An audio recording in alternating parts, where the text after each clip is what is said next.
তুমি আসলে কে? তুমি কি মনে করো তোমার ভেতরে ভালো মানুষটা বা তোমার উদ্দেশ্যই তোমার আসল পরিচয়? ব্রুস ওয়েনের সেই একটা কথা তোমার ভাবনা বদলে দেবে। It is not who I am underneath, but what I do that defines me. অর্থাৎ আমি ভেতরে কে সেটা দিয়ে নয়, বরং আমি কি করি সেটা দিয়েই আমার পরিচয়। আমাদের মনস্তত্ত্ব প্রায় আমাদের ভেতরের জগৎ নিয়ে ব্যস্ত থাকে। আমরা কি ভাবছি, কি অনুভব করছি, বা আমাদের উদ্দেশ্য কি।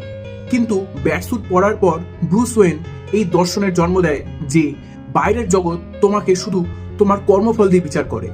তুমি মুখে যতই ভালো কথা বলো বা মনে মনে যত ভালো উদ্দেশ্য রাখো না কেন, শেষ পর্যন্ত তোমার কাজই তোমার আসল পরিচয়। এটি কেবল ব্যাটম্যানের কথা নয়, এটি বাস্তব জীবনের একটি কঠিন সত্য।